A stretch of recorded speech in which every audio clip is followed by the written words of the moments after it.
It's a showtime. At least it would be if I knew what I was doing and where I was. Hello, team. It's me, Jonathan M.S. Pierce, with another ATP Geopolitics video talking to you about the Ukraine war. This is going to be a one-size-fits-all kind of video where I am doing everything. I'm doing some military news, some geopolitical news. I'm going to do my mapping update. It's a live so that I can go and enjoy Saturday or what's left of it. I'm back from my boy playing football. They won 1-0 in the cup game. All very lovely, good. So I'm back in the zone.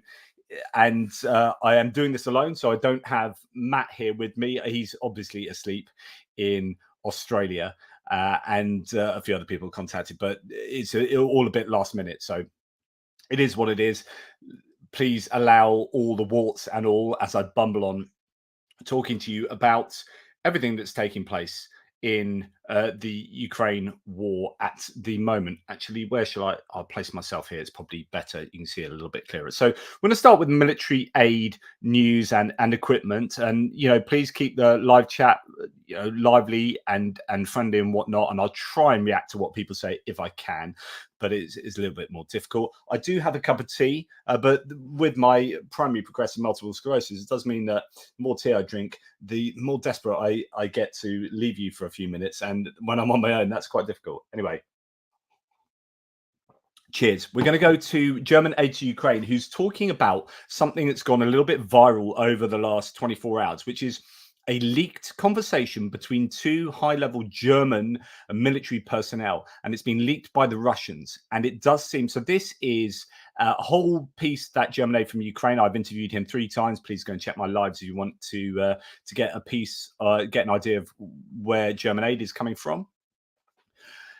This is apparently bona fide. There is no, I don't think there are anyone that really doubts that this was actually German, high-level German military personnel being caught here in an intercept. There's a few analysts who are saying that this is actually a bit of a mistake for the Russians to release this. This might cause the Germans to get pretty angry and start giving more aid to Ukraine. It also shows a few things that I think are quite interesting, but it may well end up biting the Russians on the backside more than it shows. I mean, I don't really know why they showed this. Anyway, one thing, or released this, one thing that these two German chaps did hint was that the Germans had given more Patriot away than has been officially announced. And it goes back to something that was released on Twitter by the Germans and deleted very, very much straight away. German aid from Ukraine caught it and did contact the Germans about this, but he didn't get any definite answer. So it seems that there appears to be, well, what can we tell? Let's see. An initial version stated that Germany had supplied 3 Patriot systems to Ukraine. This tweet was deleted after a few minutes. A second version then mentioned 2 delivered systems and 3 delivered radars. So either the Germans had delivered a whole extra battery or system of Patriot, or they delivered an extra radar. This tweet from the Luftwaffe was also deleted after a few minutes. In the last version, it should still be online, the 3 radars had disappeared and only the 2 systems were mentioned. So something is going on whereby the Germans have probably given more than was initially understood. Now, if we go and look at this leaked recording, I'm going to just talk you through it if I can. Obviously, many of you are just listening, can't watch. And actually, to be honest, I can't show you I can't get you to listen to the audio on the way that I'm doing this at the moment as it stands. So let's just go through what they say here for a second. I'm going to just, read out the subtitles. So I'd like to say something about the destruction of the bridge. There's a lot of talk in this about the Kerch Bridge. We looked closely and came to the conclusion that the bridge is like a runway due to its size. So this is a conversation between 4 German high-ranking people here, so I'm just going to read you what they all say. I'm not going to pretend to be any different person. Therefore, we might need more than 10 or even 20 missiles. We think that Taurus can do it if they aim at the pillars and where the bridge opens. We will take part in the training. We will say we're making the roadmap. We need to divide the educational program into parts. The long track will take 4 months. We will train them properly and work out the bridge option. And the fast track will take 2 weeks, so they can use missiles as soon as possible. When they're taught, we will ask Brits if they're ready to take care of them at that stage. So this, I don't quite understand. This might be that they will train the Germans on how to use the Taurus and let the British maybe take over, who are in position in Ukraine, helping them with Storm Shadows for the kind of final part of that, or it could be some other understanding. I'm not sure. And when they're taught, yeah, we'll ask the Brits so they can take over. I think these are the right actions. Imagine press finds out that our people are in Schrobenhausen. Again, not 100% sure exactly what that entails. Or that we drive through Poland by car. I think it's an unacceptable option. So this was released by the Russians. You might think, well, kind of, so what? But they are talking about training the Ukrainians up on the use of Taurus in order to take out the Crimean Bridge, the Kerch Bridge in Crimea. And this is quite an admission. And I think the Russians were trying to embarrass Scholz by saying, look, you guys have been talking about this, yet yesterday you denied that Ukraine were going to get these, or the other day you denied that Ukraine were going to get these missiles, etc., etc., etc. I think it's trying to just show that they're all in a bit of a mess. Now, this might well, as mentioned, make Germany go, oh, right, okay, well, you're releasing this, and we have talked about it, so do you know what? We're going to do it. Screw you. Although there are some other analysts who say that actually, and they were talking about this on Andrew Perpetua's live stream last night, Gick, who's a German, saying that Scholz is so stubborn, he's so intransigent that if he has a position and then someone challenges him on that position, then actually he's far more likely to entrenches in his original position and double down. So this Russian release could cause Scholz to double down, but you might get a larger political issue in Germany whereby, you know, the Ukraine war in general, or Scholz's positioning, becomes very difficult, becomes a bit of a hot potato, and there could be some political challenges. I don't know. There are different ways of interpreting this intercept, but it's certainly interesting that the Germans have certainly, as you would expect them to have done, but they've been talking about the Kerch Bridge, they've been talking about Taurus, and they've been talking about and possibly planning for Ukraine using Taurus missiles to take out the Kerch Bridge. But interesting as to how many missiles they would need to do that. Right, moving on. The Czech initiative to purchase 800,000 shells for Ukraine from outside the EU, which is jointly financed by various states, will be able to make the first deliveries to Kyiv in a few weeks. So this is good news that it's just a couple of weeks away until they start getting these shipments in. So that's been expedited. I mean, we live in this world of ordering something off Amazon and it turning up the next day, or even within 24 hours, right? We get really frustrated when our Wi-Fi doesn't work like that. When we look at, say, Czech people finding a whole bunch of ammunition around the world, sometimes our expectations are warped by our sense of immediacy. And we think, oh, right, they found that. Right, that should be in. If they can pay for that, just, I don't know, pay for it on PayPal, and then it'll be in Ukraine in by Tuesday night, right? That's not how it works. You know, you found these things. You've then got to go to the country. It might be someone like India and say, right, you've got a whole bunch of ammunition. We kind of want that. How are we going to pay you? Well, let's draw up a contract. We're going to pay you this. Okay, who's going to pay for delivery? Okay, we need it delivered. Where have you got it? Where have you got all this ammunition? Okay, it's over in that city. Well, we need it palleted up and sent to this city so we can put it in our airbase to take it to Poland, and then it has to get shipped by train or whatever to Ukraine, so on and so forth. You get the point. So the idea that there's all this stuff existing around the world that the Ukrainians can, procure, that the Czech authorities or the Czechs can coordinate, this is it's not super quick, right? And so actually getting that stuff to Ukraine within 3 weeks is actually pretty amazing. And I guess, congrats for doing it as quickly as that. Although we'd love it there right now. The people in Avdiivka, those Ukrainian fighters, need that right now. Now, a recently published report shows that severe ammunition shortage of a crew of a German supplied Panzerhaubitze 2000 in the region around Bakhmut, the 43rd Artillery Brigade, shows that they have only a fifth of the ammunition they used to have, and that new supplies are arriving much less frequently than before. While German companies are doing a lot to secure the supply of ammunition to Ukraine in the long term, there's also success in the short term. Germany will supply at least a total of 200,000 shells for the NATO 155mm caliber and the Soviet 122mm caliber to Ukraine this year, a considerable increase from 2023. So that's good.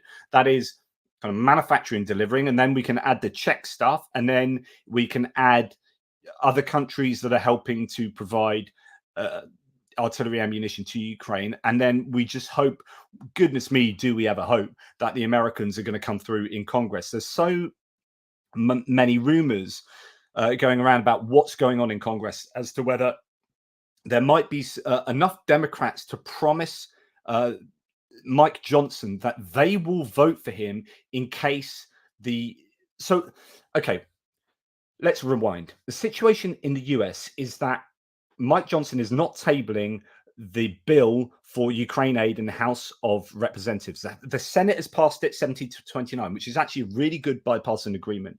And there are enough Republicans in the House to pass it with Democrat support as well. There's bipartisan support for Ukraine aid. He's not tabling it, though, because, and he sent the House of Representatives on a 2-week recess, is delaying it even more, saying it's going to be March the 8th, March the 22nd, blah, blah, blah. This is constant delay because he knows that if he tables that, then there will be a move to vacate him by these hardcore MAGA Republicans who don't want to help Ukraine. It's become a partisan issue. And if Biden does something that's successful for Ukraine, then that's the Democrats rather than American self-interest. It's the Democrats succeeding. So we can't have that. So we're going to vote against that. For some reason, we prefer Putin to Zelensky, etc., right? So they're threatening to vacate him. And now normally, if the Republicans vacate their speaker, the Democrats will go, you want to screw up your own political situation? We're going to vote to vacate him too, because this makes you guys look like a bunch of Muppets. So the Democrats would jump on a move to vacate. But if the Democrats here are so desperate, as most of them are, for aid to go to Ukraine because it's the right thing for the world, then there's a very strong chance that they'll say, okay, you MAGA Republicans want to vacate Mike Johnson, even though we despise Mike Johnson, because actually he is the wrong type of speaker for the Democrats.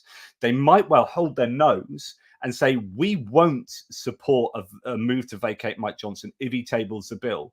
And so they probably approached Mike Johnson and said, look, if you go for it, we will support you. You won't get vacated, and you can retain your speakership, your seat as Speaker in the House of Representatives. And then the aid gets through, and it could be a little bit delayed down the line. Democrats go, right, now we've done that. By the way, next time they vote to vacate, we'll go along with it. So that's my interpretation. So it might pass soon if certain variables are in the right place, if the wind is blowing in the right direction. Who knows? It's insanely frustrating because it's against American interests that they do not pass the Ukraine aid bill. Anyway, that's my interpretation. Let me know what you think. Someone here, for example, Gen Consensus says MAGA will dump Johnson no matter what. They are angry that he agreed to fund the government and avoid a catastrophic federal shutdown. I mean, I won't go into long weeds of government shutdowns, but it is not useful for anyone. And, you end up having to pay them anyway, and it doesn't really achieve anything. You've got to have a functioning government. Anyway, we'll continue. So EU countries talking about that 800,000 round haul of artillery ammunition that the Czechs have found.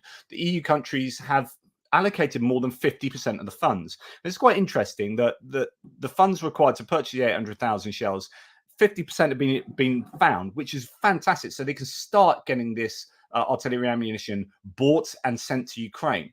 But as Colby Badwar says, major development on a procurement of 500,000 155 mil and 300,000 122 mil artillery shells for Ukraine. Only a handful of countries have publicly committed to help the finance with this.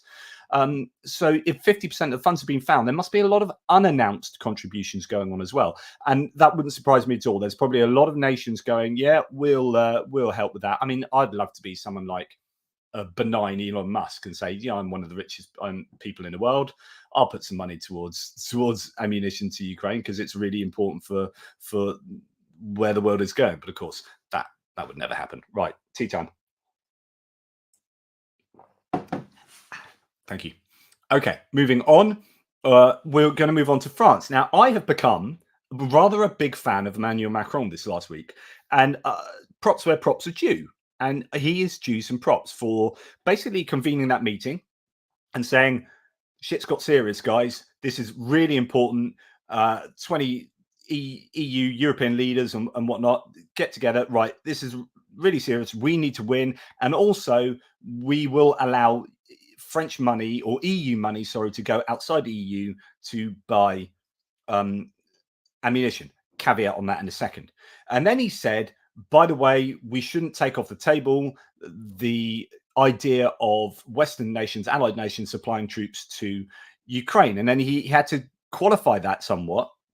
And he did say, my words were weighed and they were thought out, very carefully thought out. That wasn't a throwaway comment. This was a serious comment. Okay. I like that because it's allowing all the options you possibly can have. There's no point constraining your future options by saying we won't do this. As soon as you say it's either don't say anything or say we will do whatever it's going to take for Ukraine to win this war, not well being for as long as it takes and all that kind of vagueness, but at least give yourself the option of saying, yeah, we'll be able to commit whatever we think is reasonable at a later point. But he's actually been more explicit than saying anything's possible to saying we are not ruling out the use of troops. Now, then he qualified that to say, you know, it's not necessarily going to be frontline troops. That's along the borders or in military field hospitals or logistics, loading, programming missiles, whatever it may be, special forces. Then he's come out and said since then, France is considering allowing its special forces and some other units to cross the Ukrainian border. Such a measure is seen as a means of creating a strategic dilemma for Russia, according to Le Monde, citing sources. That's absolutely phenomenal rhetoric there from Macron. Now, I will add the caveat that I hinted earlier, that even though he said EU money can go outside the EU, in subsequent meetings, apparently the French are still pressuring for that money to be spent, EU money to be spent inside the EU on EU arms manufacturers. And you can understand that from an economic point of view, but right now, Ukrainians are desperate and they need as much stuff as they can get, and they need it now. So there is that tension between what the French want and what's best for Ukraine and what's best for the EU in terms of the EU economy. Okay. Nonetheless, you know, I'm going to give props to Macron, and I think he is possibly realizing now's a time for me to stand strong where Scholz is faltering. Scholz was Germany were looking really good. Everyone's like, Germany, you're doing so much, you're helping so much. And Scholz came out and said, oh, and about the Taurus, and then everyone's like, you what? I mean, you've just landed the British and French in the shit there with what you've just said, Scholz, my boy. What are you doing? You've just told Russia very explicitly, although they probably would have known this, that British and French troops are helping to program missiles. So Macron has now sort of come out fighting, and I think realized that maybe he's the man to lead the EU in terms of the military positioning. I said some time ago, or lots of people said some time ago, talked about this on Ukraine, the latest podcast, that the EU or the world really needs one person that's so overtly pro-Ukraine and for a military success in Ukraine to coalesce around. And there hasn't been that person. Some people are suggesting David Cameron could have been that person. The problems in America with the House of Representatives and the Senate means that, or the difference there, and the White House, the issues in that trifecta means that there can't really be a single American that can do that. That would be great, but that's not going to happen. So it's got to be a European. Now, Macron, I think, is possibly sensing that he could be the man. The problem is, I don't think he's popular enough either inside France and outside of France to be that man. He probably thinks he can be that man, but actually, in reality, I don't know that he can be. However, he is trying. And actually, I don't mind him trying that, because if it's helping the Ukrainians, then that's good in my books. Right. Greece says that they will be transferring their Soviet air defense to Ukraine. Furious George here says, as I said last month, when the F-35 deal for Greece was signed. So the Americans signed this deal with Greece saying, we'll give you F-35s, which is what you've been waiting for. But I think there were conditions applied to that deal. So the Greek S-300 have been constantly upgraded and are almost at an S-400 level. So they've got Soviet-era tech that has been upgraded to be very decent air defense systems, these S-300s. The US said they would not transfer the F-35s to Greece if they had those S-300s still there. So I presume that's the US saying, you need to get rid of those to Ukraine, and then we'll give that. So that's what's detailed there. Really good news. Ukraine will be absolutely loving that equipment. Right. I don't know what's going on in the live chat. Hopefully some lively chat. So general consensus says UK has pledged 300 million for artillery ammo and missiles, Canada 100 million, Denmark 100 million, Netherlands 250 million. Total cost for 800,000 rounds is about 2 billion, and I'm sure there's more. Good to have that update. Interesting that the UK's got 300 million in there too, because that will no doubt be on top of, well, I say no doubt, I don't know, on top of the 2.5 billion pounds worth that we had just pledged anyway. Right. The new military aid package from the Netherlands. So Mark Rutte, the technically former Dutch premier. I mean, they're in this interim period where they're trying to sort out a new government. But anyway, he's been in Ukraine, and there's a new military aid package coming from the Netherlands that will include 14 rigid hull inflatable boats, so RIBs, and 8 paramilitary river patrol boats and CB-90 combat boats. This was reported by the press service of the Dutch Ministry of Defence. The Netherlands is also investing 250 million, as we just heard, in the Czech initiative to order artillery shells for Ukraine. And yeah, good news. So the Dutch are really are showing themselves to be one of the top supporters of Ukraine, and that's absolutely fantastic. In fact, to be honest, I think it's mainly because JR is in the house and is basically twisting their arms. Greg, do you want to come on live? Let me know, Greg, if you are listening, if you're still listening, and I'll send you a link, my man. But yeah, who knows where you are? I almost sent you a link anyway, and it was all getting a bit late. But let me know in the live chat or on WhatsApp, and I'll send you a link, dude. Right, that was the most British way of saying dude you could ever imagine. Okay, moving on to F-16s and air. Send me a link. I will get onto it. This is multitasking. So as you can see, F-16s are there. This is Yuri Ignat, the spokesperson for the Ukrainian Air Force, saying, here we go. I'm just sending him the link. Right. As I say, Yuri Ignat saying the F-16 process continues. Pilots are practicing tactical techniques, practicing actually striking air and ground targets. This is very, very necessary, because not only do you have to fly and control the airspace, you have to fight on them. And it is these things that our pilots are practicing now. Now, on the one hand, you might say, well, of course they're practicing that. I mean, they're not going to be practicing turning themselves into submarines or shooting ducks on a pond.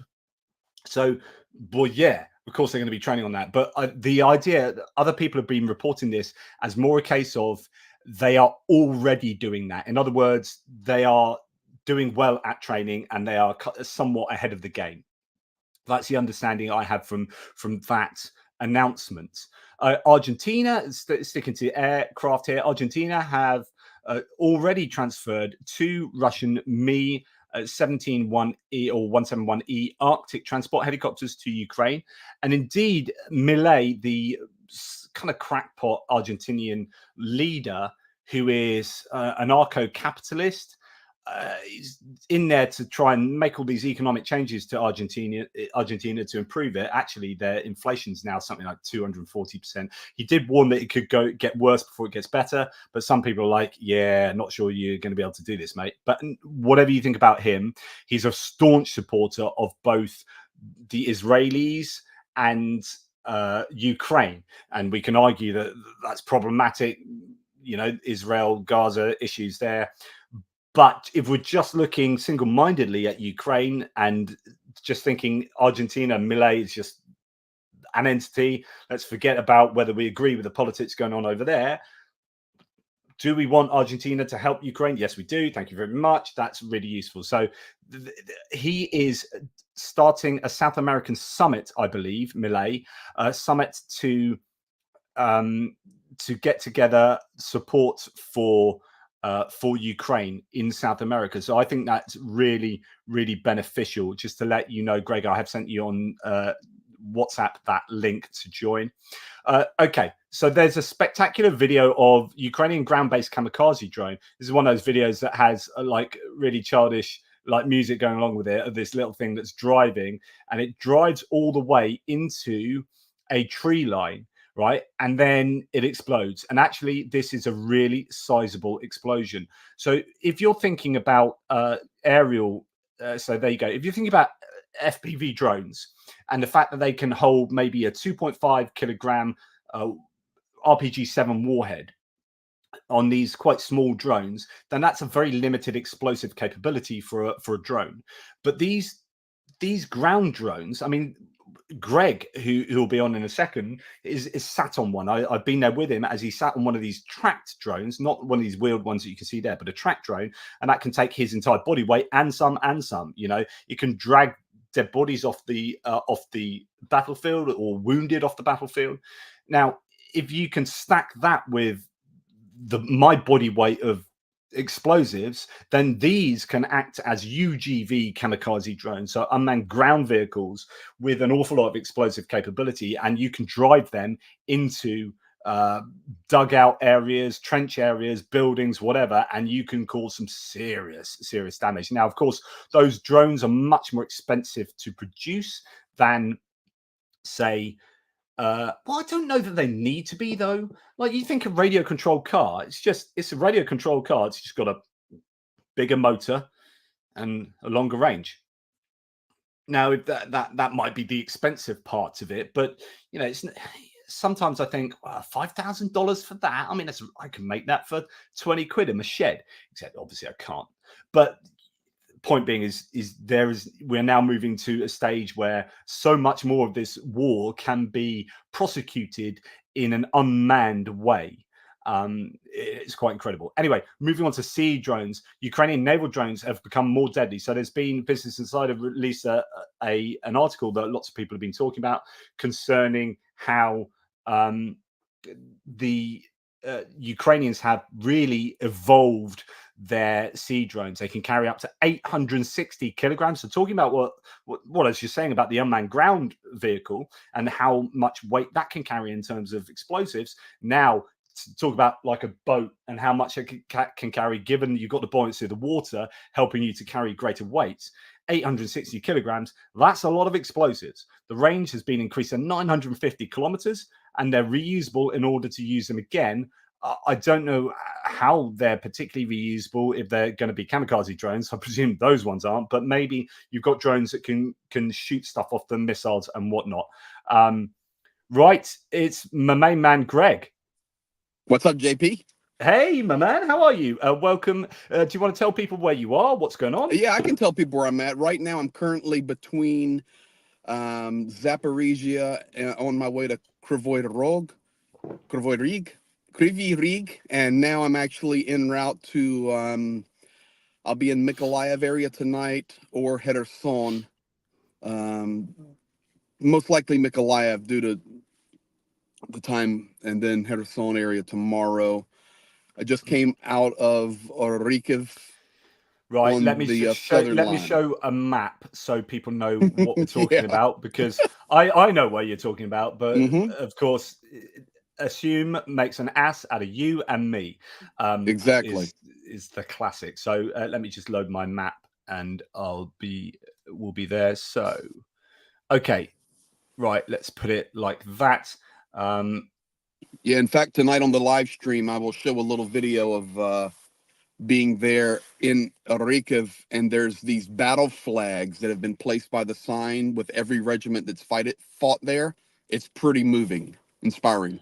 really, goodness me. Hmm.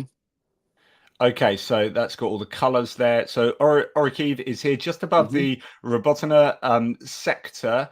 So you've Right got there. Vovove, Robotina, Kopani, and then you got Orikhiv there. And Yep. that is within artillery range, Oh isn't it? yeah, it was going So off.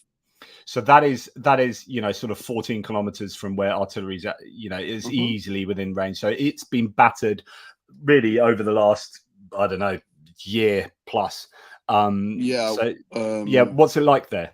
In Destroyed. buildings, It's is it? Yeah, destroyed. It's yeah. destroyed. We support Rykov a lot and the guys in Robitny.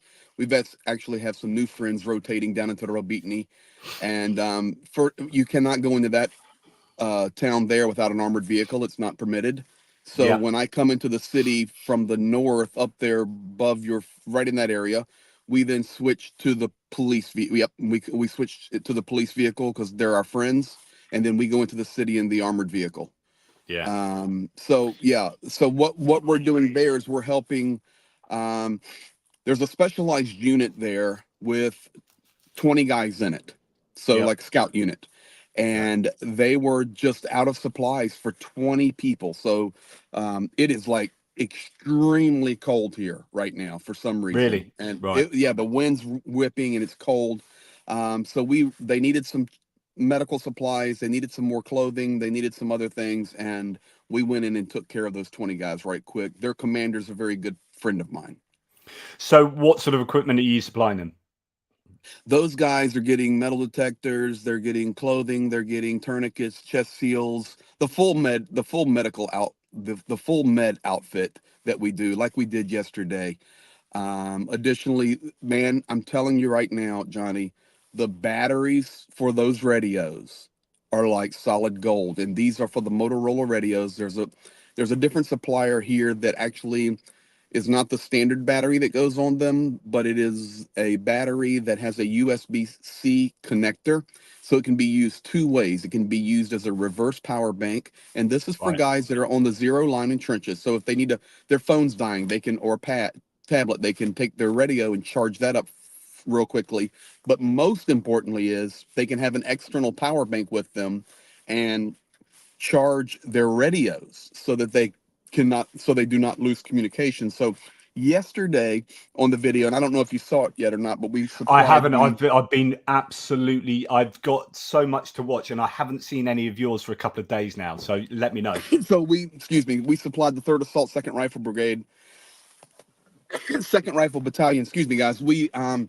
We adopted those as a community. We dropped $56,000 worth of gear on them yesterday. And well, that's you. That's your Oh yeah. community. That's all the people in Yay. here. So that's the big we. Gertis, Pierce, Rick, and myself. These are the communities, but all of us working together. A lot of people in here last night probably were there on the stream and they saw it. But those batteries, metal detectors, and external antennas for these communication systems. So I was talking to the commander of the um, 3rd Assault 2nd Rifle, Andrew, and I'll have a emoticon of him tonight, hopefully, if we get to where we need to get to in time. But he says, if we have good communications, if we have batteries, if we have the antennas that we need, we can talk at longer ranges. We can actually save lives where we do not need a tourniquet because we've lost communication with our guys and they get wounded or killed. So these things we do not think about actually save lives. So it's very important to do that. So yeah, we're finding out the gold is the gold. Hey there, Jompy. Yeah, so that's really good news, and obviously things are like you've said before, and I keep saying that things are really tough for the Ukrainians on a front line. Like my overall picture is that going forward over the next year, I think Ukraine are in a better position long term than Russia. America notwithstanding, I think generally the move will be to a better position, but it's all about boots on the ground, and that's the big challenge for Ukraine. That's But right now, in these places, it is hell for the Ukrainians, and bad. so it's like trying to understand that there are different ways of looking at the you can look from a macro level, micro level, and then concern yourself with different things like boots, equipment, whatever. So yeah, what are your thoughts? I agree with you completely, and I do hope that a year from now we're looking at a different situation. Um, we need. It was like I was talking to Andrew yesterday, the commander. Oh, and by the way, he's the patch he pulled off. Johnny, you'll love this when you watch that stream. He pulled his patch off, and he gave it to me. I'm so And jealous already. yeah, but listen to this one. You're going to really be jealous. He says, "Greg, this is my battle-worn patch from the Battle of Klishivka." Oh, Yeah, exactly. I've got 4 little patches over there. 2 of them from Rick, like, but which is I great. And mean, two are listen, like, and that's oh, the third assault. That's that Azov patch, and then up top it's got the other, the other part of that patch, it's a 2-part patch. And he says, "Greg, this one was with me fighting in Klishivka, and this one's going to you, so it's special." All right, so back to yeah, that. Um, it's very difficult right now, and you nailed it. The lack of supply, the continual games that are being played with Ukrainian lives by foreign governments is a tragedy. And we're very thankful for all the help that has come from foreign governments, and it's necessary. But it becomes a little disheartening when supplies do not come. And that is why it is important that we, and when I say we, that's all of us together, we're like the tip of the spear, but we're all together helping these guys. And I'm talking about major ways like we did yesterday and today. It's very important to give them a boost emotionally, yeah, because it is a challenge. So, but I'm just going to tell you right now, if we do not find some more soldiers, it's going to be a yeah. challenge. So you are correct. So people who doom most about Ukraine, yes, there's a lot of doom about, say, equipment, but I think it's just slow, and the things are in place to be able to up that equipment. And I think, it's not great, but 6 months time, there'll be enough coming in consistently that will be able to sustain Ukraine. But But let me ask you a no one can question. help with boots, with Let me ask mobilized you a soldiers. question. Let Yeah. me ask you a question. All right, and yes, Johnny and I are going to be, when I get back home. Johnny and I are going to do some kind of show weekly and call it Left, Right, and in the Middle or something, and have a good time with it. Or, you know, I'm right, you're wrong, something of that nature. But Johnny, how do I answer the question when I speak directly to a commander and he tells me we went into battle too early and we've already lost guys, and instead Mm, of needing 500 pieces, I now need 270? yeah. Yeah. I mean, how do we listen when we hear a commander tell us we were supposed to get 300 guys, we got 11? Yeah. I Yeah. mean, this This is story what is every. repeated, and Yeah. honestly, Ukraine has got to fix the mobilization issue. It's a real Yeah. problem, and I'll tell you what. Let's do this right now. All right, Jenya, you got 10 seconds. 1, 2, 3, 4, 5, 6, 7, 8, 9, 10. Talk about mobilization a little bit and the problem Ukraine's facing. Here's the Ukrainian. Let's go to him. Oh, we need mobilization. It's challenging the way to do it, because now it's a place, the point when we meet reality plus the past, let's say, past way, let's say, how it was working, and the new request for changes and situation on the battlefield. So we need mobilization, and it's going on. And the good thing Sirski does now, it's he does a special logistic request all the brigades in Ukraine, and it will bring. What do you mean by that? What do you mean by that? It checks every position of the military guy, where how it was during last years, where he was, what that brigades were doing during the I've war. heard And about this. This is the audit he's done, which shows that actually, I talked about this last week, that he found out that a huge percentage of troops had never been to the front line, which is like, okay. And I think that I agree with you. That's really good. And so, right, we need to start rotating people more effectively. Sorry, carry on. it's in action right now, so it's important, and it will bring, I mean, the new picture. It will give us a new picture of more exact requests, more specific requests, like what age, how many, and what age, and what professions we need for what brigades. And maybe it will bring, I mean, it will give us a possibility to send some brigades for restoration, let's say, Mm, recovering, mm. and involve new brigades in the, I mean, into battlefield. But mobilization goes non-stop, and I believe we need to use the digital world for that as well. Well, without the details. What do you mean? Like to recruit, to help I recruit? mean, in the very beginning, it should be in our country. If I got was fined for the wrong like parking, Yeah. I could get a ticket to my post box, postal box, and if I didn't pay in time, they could block all my bank accounts immediately until I will pay back. I mean, will pay this fee, and yeah, this fine. So, but we didn't do anything like that for mobilization because it's You can say it this way: mobilization has not been strict. not been Where there are strict, Yeah. consequences. and there were a lot of holes, which were giving possibilities for corruption. Yeah. That's What to do you make have it any short. ideas about how to get people back from abroad that could be mobilized?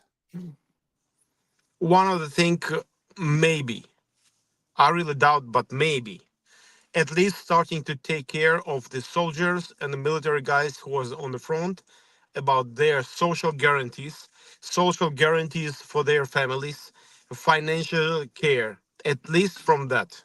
So, like, if you treat the troops as well as you should be treating them, then at Yeah. least you've got a chance of attracting people to voluntarily come back, or say, look, okay, if I do join the army, then at least I know that my family be sorted out, type thing. Yeah, and like, okay, Just tell them. okay, reality, just Tell 'em. examples. There, some of our friends, and Mm, fighting on a with the Russian aggression, their salary about 700 USD a month, 800 USD a month, and they have to repair their vehicles for from this money. It's They put gas in them. putting gas sometimes in it, and they have to take care of their stuff, like, I mean, uniforms, not just uniforms, but additional small things. Plus, in case of they want to improve their weapon, they buying yeah. the scopes and other stuff for them, Yeah, and and renting houses as well, like renting houses. sometimes renting houses. And And what about they, their wife and kids? yeah, and sometimes I heard last week, I heard the officer, he said, I sent nothing during couple months to my family because I, from everything I was getting, I was spending here for my car, for being alive, let's say. He said, Mm, and okay, there is other thing. Yes, it's the guys who were like on the zero line. Those days being counted, yes, they get a special, let's say, reward, and being paid much more, but just for those days. But in reality, it's really short. Okay, some of our friends who were really fights, running out of gliding bombs, they are not by official maps, they are not on the zero line. Sorry, say that again. So what he's saying is there are guys that are getting that's like $700 a month, Right. and they're not getting the classification of zero Yeah. line hazard pay, which increases Right. that. And they're 4 kilometers from the zero line getting bombed every day. Right. I see. Right. Okay. And literally, Johnny, these guys are having to use all their money to take care of their vehicle. Mm. Do you remember the guy that put your shoes on? Yeah. Yeah. I want to do a video for him. No. Do you know what happened? Yeah. No. He's alive, and his unit had 4 vehicles. They're all destroyed. They have no vehicle. Right. So we're gonna work together and get this guy a car. Vadim. But this is Yeah. this is the reality, and people don't want to hear it. People want to, So but the world needs to hear this stuff. So what I always talk about, like, nothing happens for no reason. So even if people make what appear to us to be bonkers decisions, there will be a rationale in their decision-making process. So Zelensky needs to mobilize, but Zelensky hasn't mobilized, or the nation hasn't mobilized, or whatever. So there's obviously arguments for and arguments against. And the arguments for, at least for him, appear to be stronger than the arguments. The arguments against mobilizing are stronger for him than the arguments for, but it's desperate on the front line. They need these soldiers. Is it just one, the effect on the economy, 2, the effect of people running away from the country and therefore the effect on the economy, and 3, his own personal ratings, because it will be deeply unpopular with the population to do a mass mobilization? I think he is in a catch-22, or if you use This is 3 what I variants, think. we can go to a catch-33. But I can tell you this: I've worked here 26 years.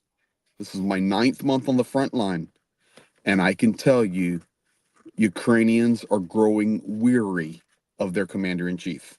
And I love Zelensky. I think he represents Ukraine well. I think his ability to communicate with his background and skills is needed. His use of the English language is necessary. But he's in a very tough position. And to be quite honest, he must get bold. All right. Do you want the truth, or do you want the truth in here or not? Yeah, of course. Okay. So about 4 days ago, I'm over in the east, and I get a call from Khmelnytsky, our city where we base out of. And my buddy calls me. We've been friends for 2 decades, and that's where my apartment is, and my room, and all of my studio, everything in Khmelnytsky. And he calls me, and he says, Greg, the police and the military are on every street corner. He's a taxi driver. He's an invalid. He has severe diabetes. So they can't even send him to the front due to their constraints and restrictions. So he drives taxi, but severe. Like, his feet are horrible from diabetes. And he says, Greg, this city of 350,000 now is a ghost town. Nobody's in the streets. Nobody's driving their cars. Military and police are on the corners doing the mobilization, and all the young guys are sitting at home playing video games. Now, I'm just telling you the truth. Yeah, and like, so this is completely understandable. The president needs to say enough, because if we don't, we're not going to have to worry about a Ukraine, because it's going to look completely different. There's not going to be a Donetsk region ever again. There's not going to be a Lugansk region. There's not going to be a Zaporizhia region. There's not going to be Kherson. There's not going to be Crimea. That's a pipe dream. And that, unless things change, that's a pipe dream. The hope right now is to hold the line of where we have. And then without supply, there's no way to take it back. No way. But with supply, with a good mobilization, absolutely. Because the Ukrainian soldiers they're not only heroes, they're phenomenal soldiers. We just need them, and we need supply. Yeah, I 100% agree. It's just these, as you say, it's this horrible catch-22, but like, you either don't have an economy or you don't have a country, and like, well, let's mobilize and we'll deal with the economy later, and hopefully Western aid will come to continue to come to the help of Ukraine. But you just need the people. There needs to be a step of faith. Sorry for that. A lunar step for you, maybe a Saturn or Jupiter step, but there needs to be a step of faith, because listen, I really have an opinion on this, and there's no validation for it. Yeah. But I really believe that Western governments are really waiting for Ukraine to make that bold step. And I know they've been trying, but that bold step of, okay, we're massively committed to this. We're doing this mass mobilization, and we're going to get the boots on the ground. And I believe that something of that nature would trigger, I would hope, a release of supply that is pent up, that is needed, because we can analyze all we want to, but I think Western governments look at what's going on, and they're doing their math, and they're trying to calculate, okay, can we really hold on to this? Can we do that? And it's just my conjecture. Yeah, and you're right. And I'm really heartened by, of all people, Emmanuel Macron this week coming out and saying, it's not off the table supplying troops ourselves, and then coming out and saying, actually, we're considering sending special forces across the border.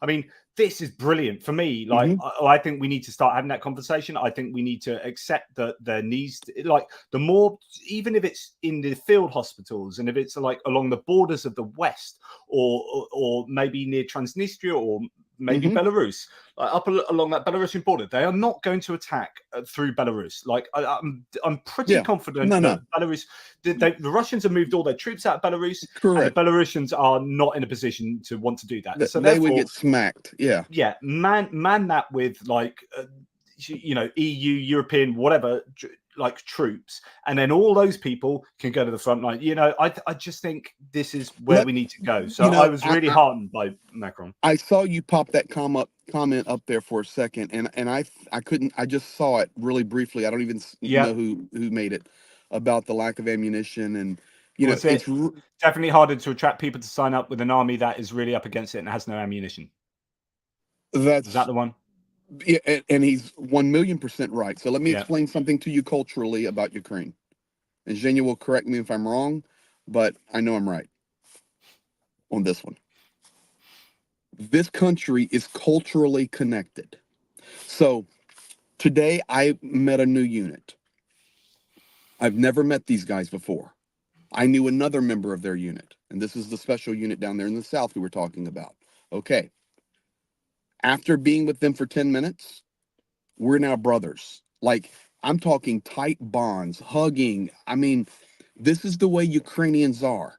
They're so loving and caring. You've never met an enemy.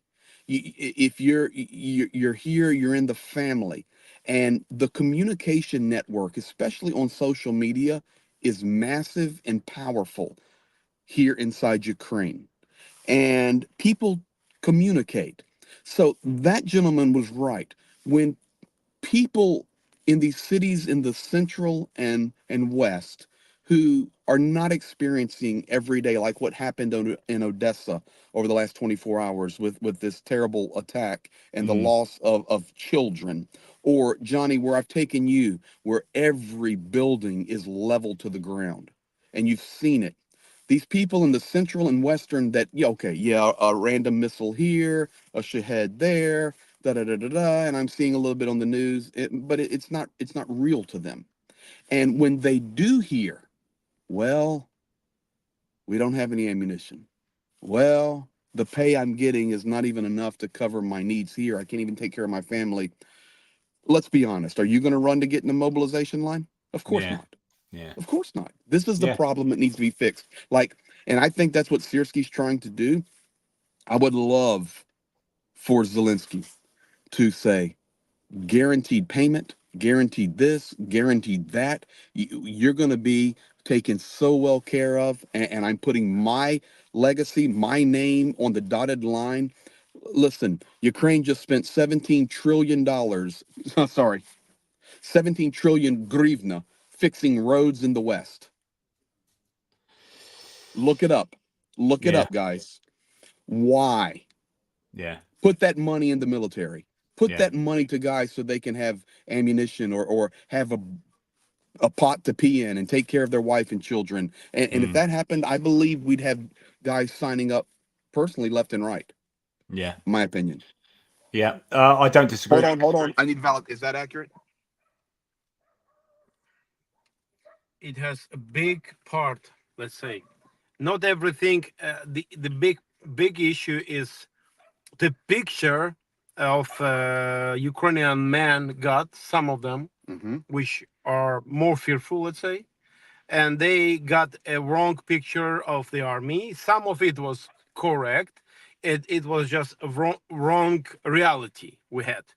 And now, if we will see new picture of fully responsible brigade commanders, battalion commanders, and so on, and that the thing will be published if it was wrong, the situation will be changed for better, and they will see that 100% of all battalions will take care of own guys, will fight for each other, not leaving position. I mean, it and so on. A situation will be changed, but yes, a lot of things should be like changed in a army, let's say, situation, and in a government taking responsibility, not for the using money, not for the new pavement on a vast cities, but openly support army frontline. I mean, with all that said, and that sounds a little despondent, with that said, it's just reality. And this is what the world needs to hear. And that's the pressure, I think, or the support that those in leadership in Ukraine need to hear. It's just like, get this fixed and we'll help you like crazy. But you have to, we have to get it fixed. So it's not hopeless. It's not too late. We need guys. We need munitions. How do we fix the guys? We fix the guys from Zelensky down. How do we fix munitions? The governments have to kick in. How do we keep morale on the front?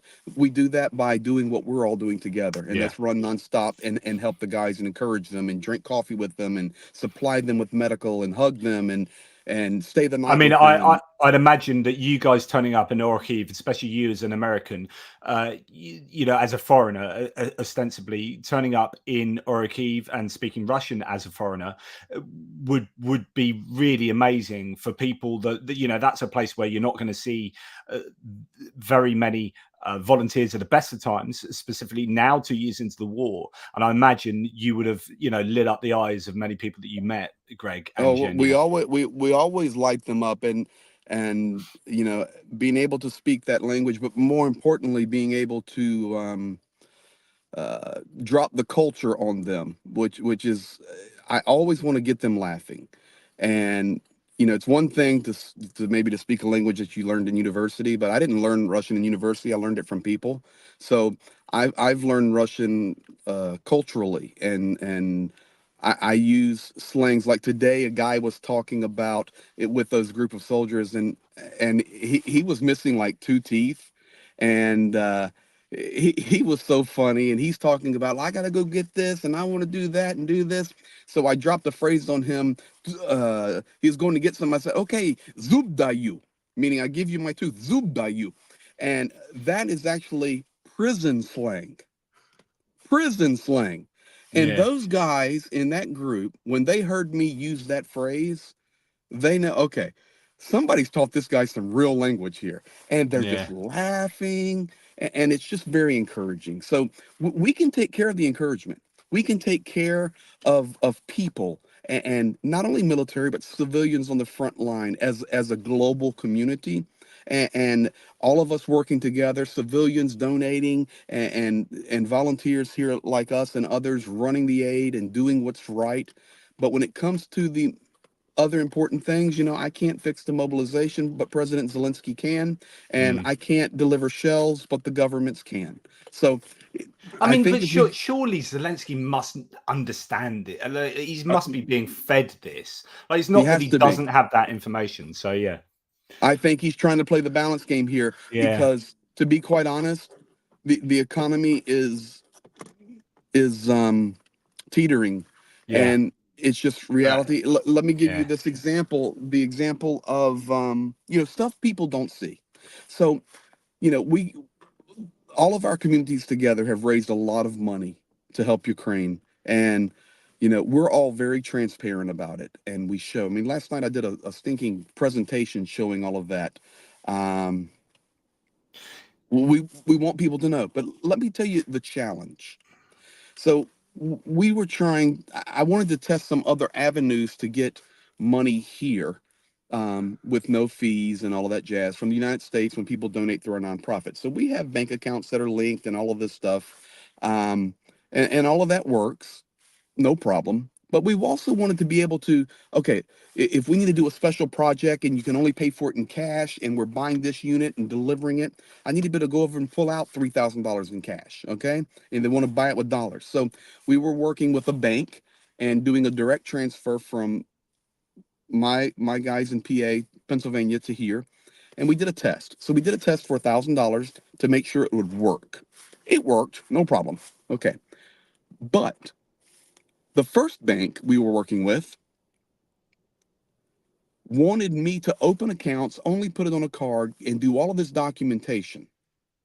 And they said, hold on, we don't have to do that for this type of transfer. No, you don't, but with our bank, you do. So Zhenya told them, okay, basically, I can imagine you. what Jenny would say. Yeah. Yes. So we went to another bank. Zhenya called his friend who's a director of another bank, and he said, hey, this is what we're trying to do. The guy says, come on over here, no problem. Why couldn't that bank do that? Well, that bank is connected now to the Ukrainian government. It's Privat Bank, and they've been governmentized. So he goes, no, that's stupid. He doesn't need an account. We just transfer the money and give him the cash. All you got to do is show us his passport and sign the paper. No problem. So I went into the bank at 2:00, and I go in the back office with the guys. I'm talking with them, and once again, here comes Russian being a massive help to me. No translator was with me. I was there by myself, and I'm talking to them, and we're having a good time. And the guy looks right at me and goes, "We can give you the money, but we can't do it right now." I said, "Okay, why?" He goes, not about the system. I can give you the money right now. That's not the problem. He goes, we're under cyber attack right now. And the man turned his computer screen around and showed it to me. Wow. For 3 hours, the banking system was down due to Russian phishing and cyber attacks. And I'm just watching it, and I sat there for 3 hours. He goes, now, at some point, our system will grab it for security, maybe 5 minutes, maybe 10 minutes, maybe 15. At that time, I can hit your request, print it out, and we can get you your money. But you just need to sit here and wait. 3 hours I waited. Wow. Yeah. And finally, they got it under control. And as soon as he did, he goes, okay, we're clear now. And I'm watching it, and I could see it. He was getting emails on his email server, and he was a director level. And it says phishing attack, phishing attack, phishing attack, phishing attack. I mean, doop, doop, doop, doop, doop, doop, nonstop. So there's lots of things here that people just do not, we can't even comprehend what's happening here. We've been riding around all day. And today, when we were in Zaporizhia, which is a massive city, massive, nothing would work GPS wise. And that's because when we were roaming around, an air alarm went off. So we're pretty sure at that point, Ukraine started jamming all the systems additionally. We know Russia's jamming them and Ukraine's jamming them. Like nothing worked. We literally needed a paper map, and that's the only way we could have got to where we were trying to get to. I remember a a number map. of times I was with you driving around, and Zhenya would be like, "This is where we are on like the sat nav. This is where we are at the moment, and this is where sat nav's saying that we are. And I know we're here, and we're being told that we're here, and something's wrong with this, and it's because everything's getting jammed." And I experienced Or the funny ones half a are like dozen this. times. The funny ones are like this. Jen will turn to me and go, "Are we in a boat?" I said, Yeah. no. He goes, then why are we on the GPS in the middle of a lake? Yeah. But yeah, so well, look, listen, I mean, we're all encouraged. We're all encouraged. This is the knife from Vadim, who Yes. Zhenya, how do I pronounce this? Is it Bakula? Vakula. Vakula, who is a kind of not mythical but a fictional kind of blacksmith person in literature in Ukraine, and that's this guy's call sign because he was a metal worker. He showed a picture of this incredible metalworks sort of sculpture he did above a gate, I believe, to a church, and he's a guy that gave me his bloody knife that he's been using for sort of 20 years at his side, and he gave that to me, and that he's a guy that helped me with my shoes on afterwards. All very emotional, very lovely, and I want to get him a video of like, you know, with my family, just you know, giving him some props. But it's his vehicle, his unit 4 vehicles taken out. So some people have contributed through to me to give to that, and I'll do that.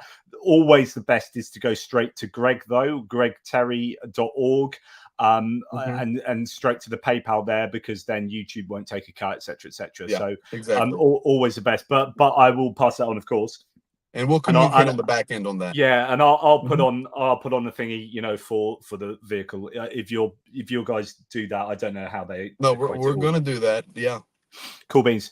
I knew that one would touch you because, I mean, this is the man who put your shoes on. Yeah. Yeah. So how much is a vehicle for him then? We're trying to raise about 4,000 euros for that. Right. Which is great. So obviously that's not for the whole thing, but you've obviously already got some. So that's no. Right. 4,000 euros is a vehicle we're looking at right now in Lithuania, to be honest.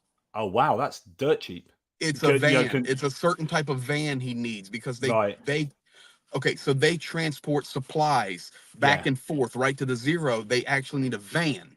Yeah. They need Humvee. Well, they need a Humvee and a tank, but we can't get a Humvee. I mean, yeah. But it's a T4 or T5? I don't know. Yeah, Volkswagen Transporter 4. Right. Yeah, okay. Fair enough. For. Yep. I can't believe you can't get a Humvee. I mean, what are you guys doing out there? I'm working on it. Actually, to be honest, God, if the US was closer, like geographically closer, you could probably get a hold of a whole bunch of Humvees that are hanging around the second-hand market there. But brother, there are certain military storage units that I've driven past in Nevada and Arizona and California because, of course, the weather is dry, and thousands and thousands and thousands are just parked. Yeah.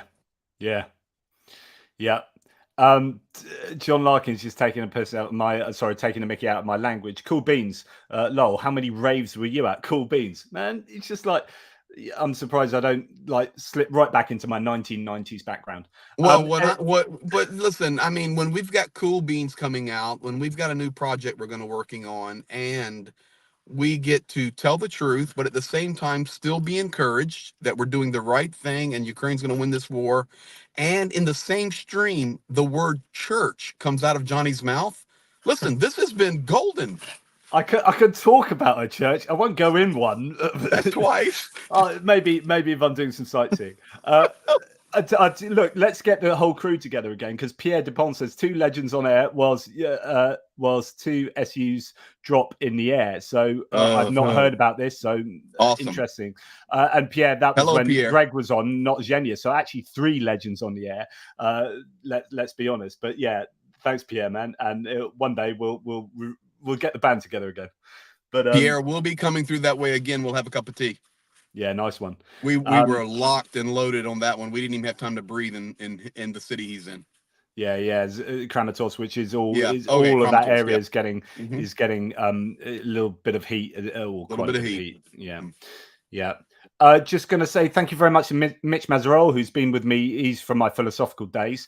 It says the segment a few days ago highlighting political hesitancy had me recalling the Polybius, so an ancient historian. Polybius quote I posted a while back, and I remember in doing that.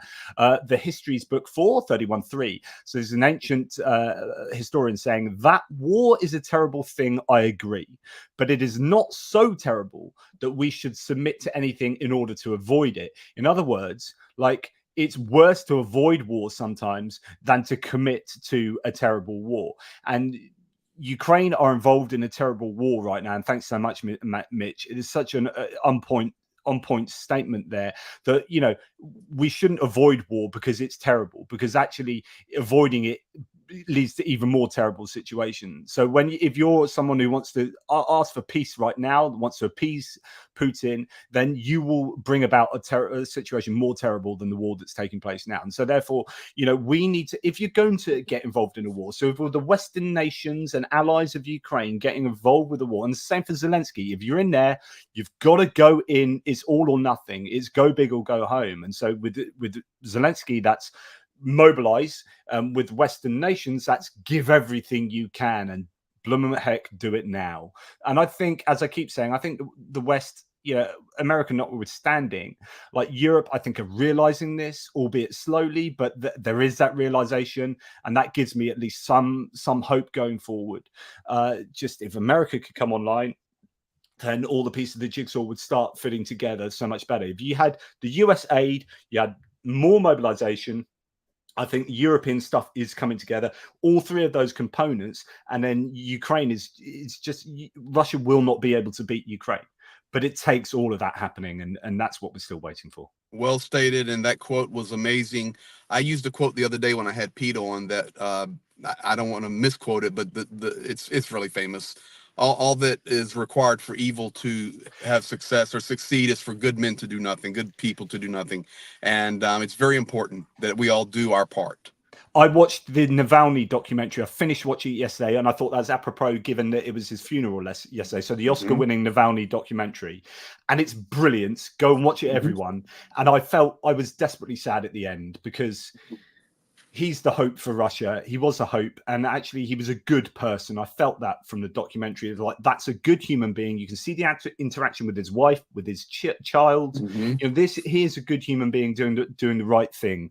And he's now dead. But he said that quote as one of the things. I think right at the end of the documentary, they ask him, what would you like to say? And so to people if you end up dying, and it's quite prescient because of course he's now dead.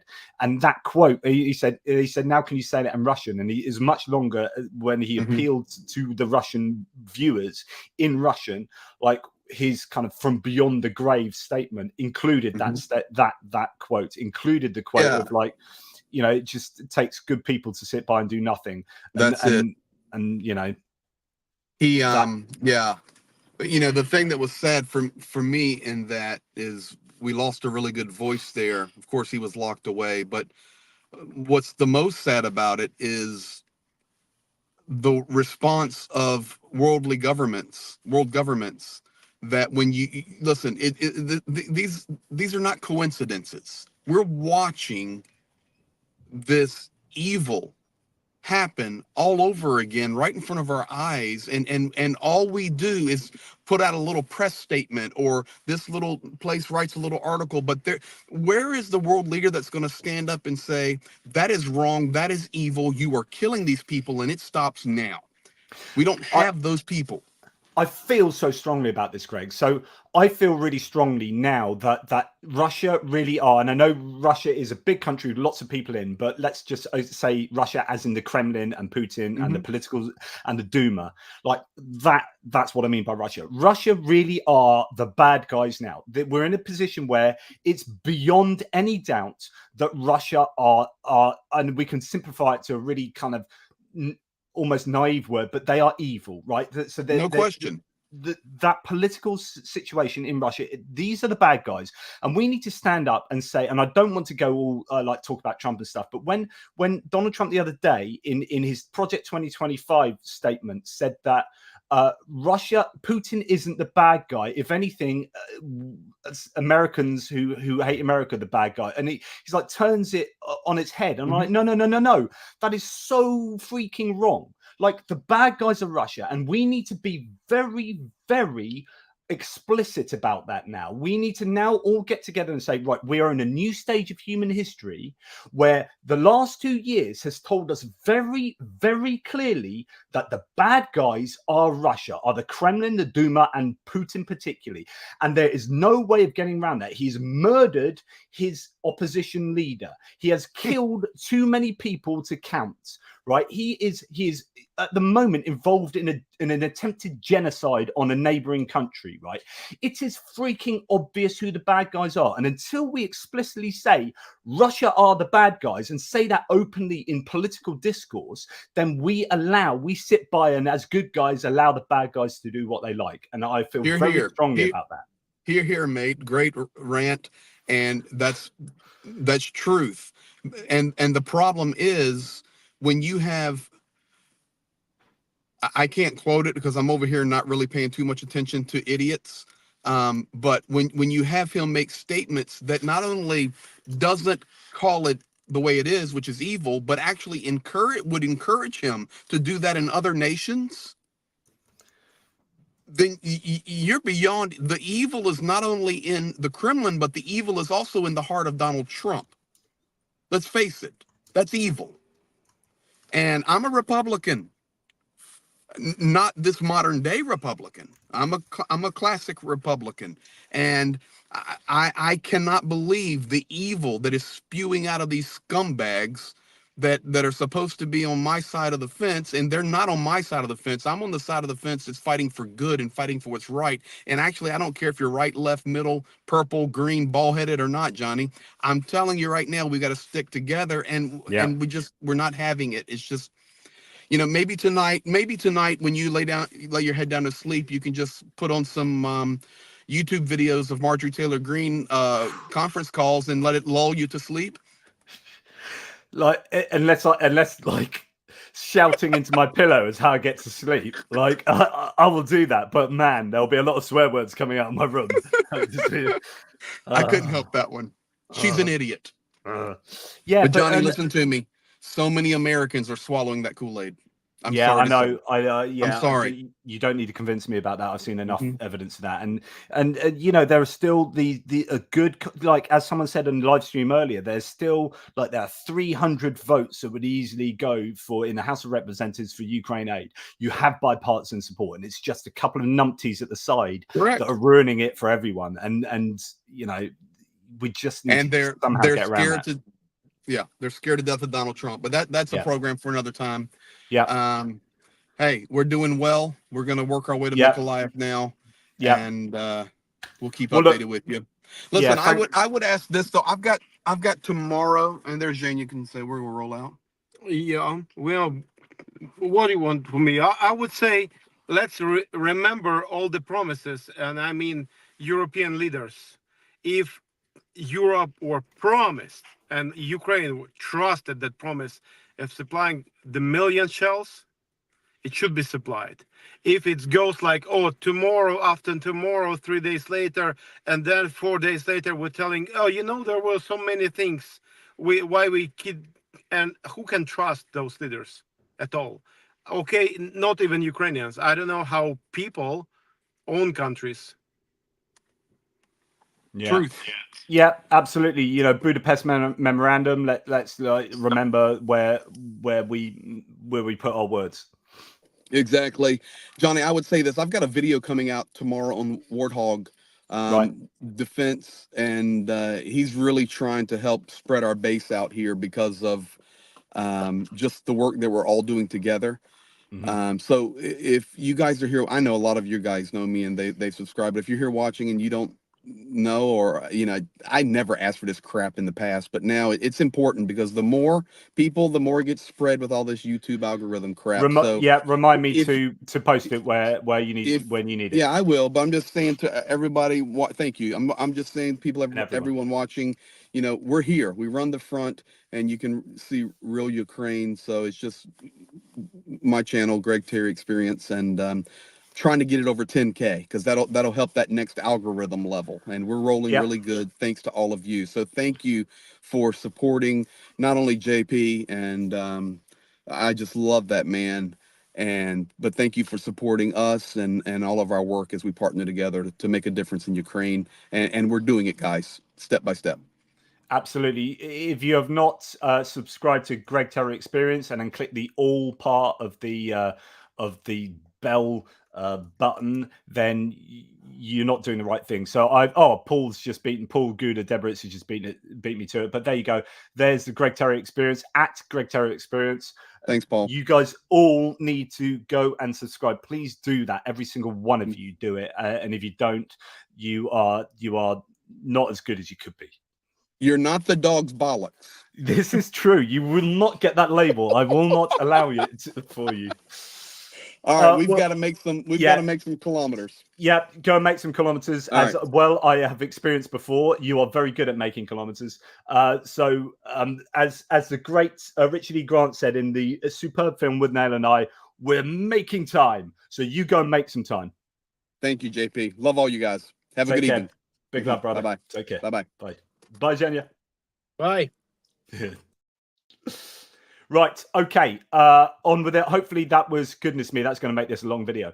But my goodness, you wouldn't not want to hear from Greg and Jenya on the road. Fabulous interjection there. So thanks to those two. I was just talking, I was on military aid. I don't know how far we're going to get. I'll probably have to cut this short, but I'll do the mapping. So the Ukrainian company has come out with a new MRAP, which looks really decent here.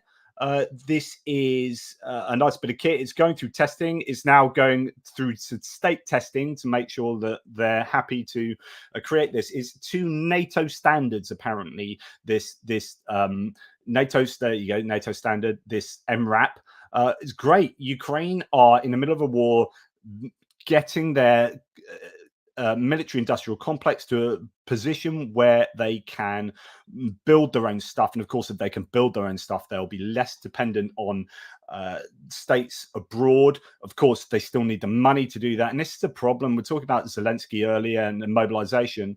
Yeah, everything's about sort of money, really, with regards to like if Ukraine had endless money pots, then he would be like, right, let's mobilize, because that it doesn't matter if the economy is affected. And yeah, I might not be the most popular, and people might run away, but the economy will still be afloat because we've got endless pots of money, and then just get as many people to Frontline as we can.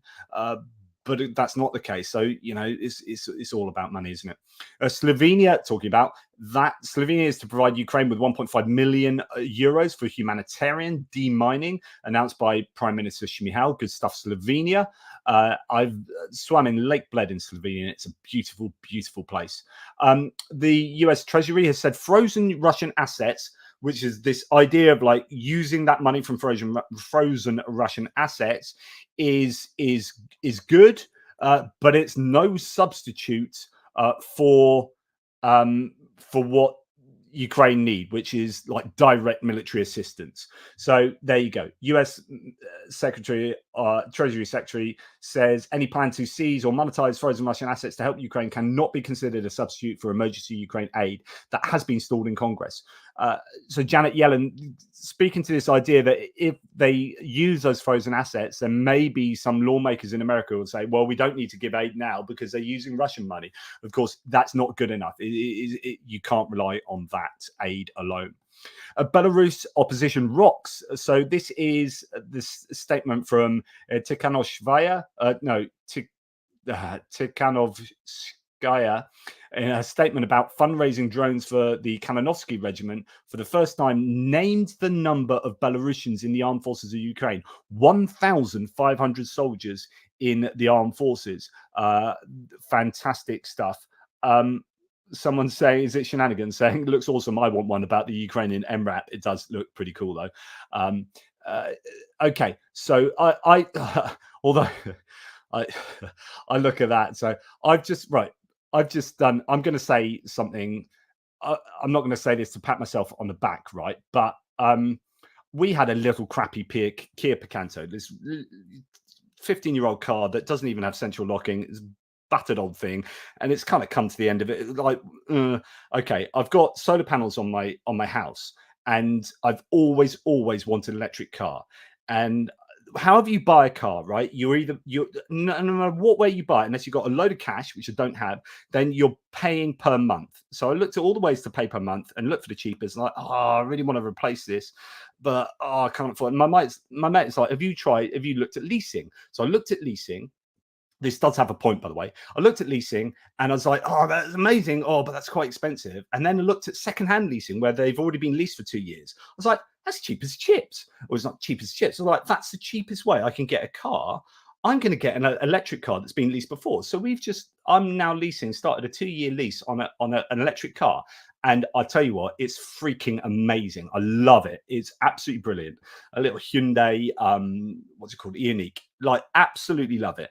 And I thought, right, I've got this Kia Picanto, and here's my call to you. So whether it be for Ukraine aid or just in your own personal lives at the moment, I thought there's something called pay it forward, which is like I could sell this car, or I could just give it to someone in the hope that it enriches their lives. So I put on Facebook, look, I've got a little car that I want to give away.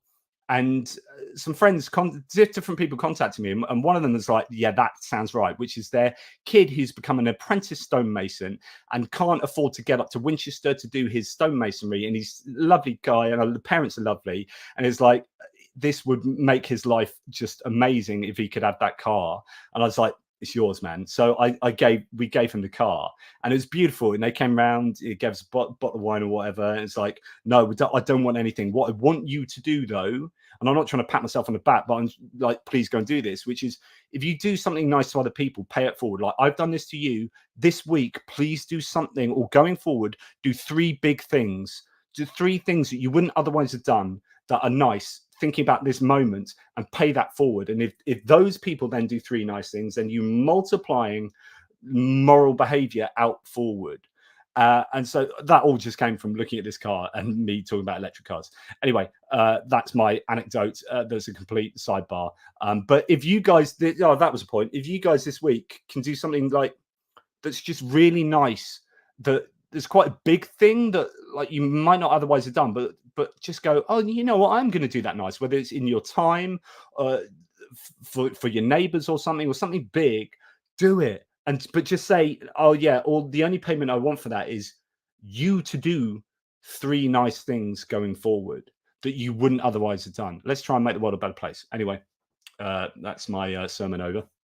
Secular sermon. Right, Julie Davis says, as I always emphasize, when Russian propagandists are talking, they're often laying the groundwork for what the Kremlin is contemplating. So at the funeral yesterday, about 128 Navalny mourners so far, I mean, it'll be way more now, were arrested. And the idea is that they are probably going to end up being sent to the front line in some way. And I wonder if that's one way of doing some, quasi crypto mobilization. Speaking of which, incredible story has appeared in Le Monde, a French newspaper, about Indians who thought they had accepted a job offer in Dubai and instead were forcibly recruited into the Russian army and sent to the front lines. This is how Russia are able to keep that 30,000 a month recruitment up, because they're doing things like this, and the Ukrainians obviously aren't. The Russians have announced that they will resume the production of the A-50, so the big radar plane, 2 of which have been taken out of service.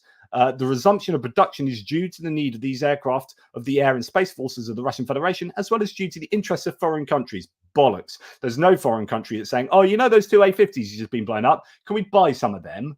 No one's come to the Russian Federation to buy A-50s. However, they do need them. So the fact that they've announced that they're going to restart building them is an indication that they're in a little bit of trouble.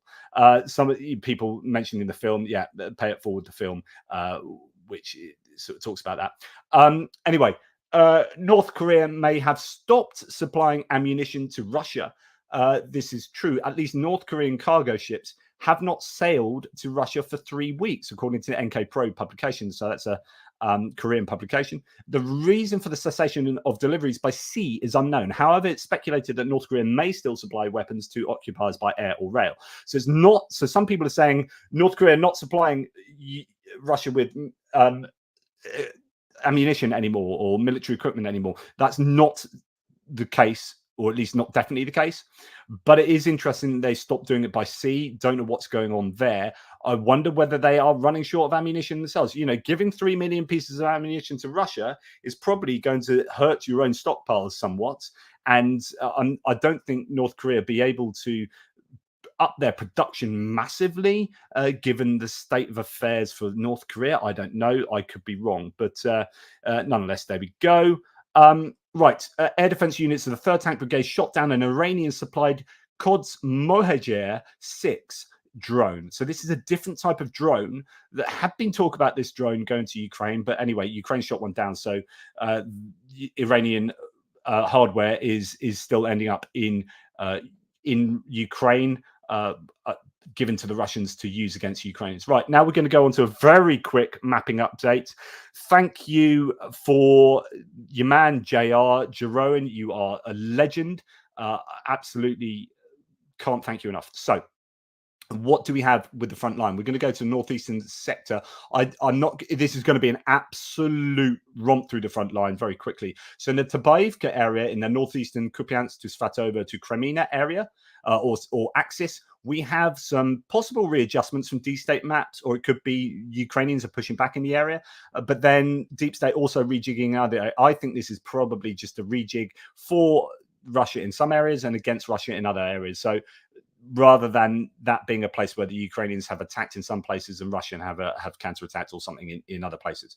Anyway, we're going to move down past Liman, that direction, Terny, Torska, past the Seversk front line, and we're going to come to the Bakhmut area where Suryat maps. I haven't got my Suryat maps bits and pieces ready, so I won't give you the details.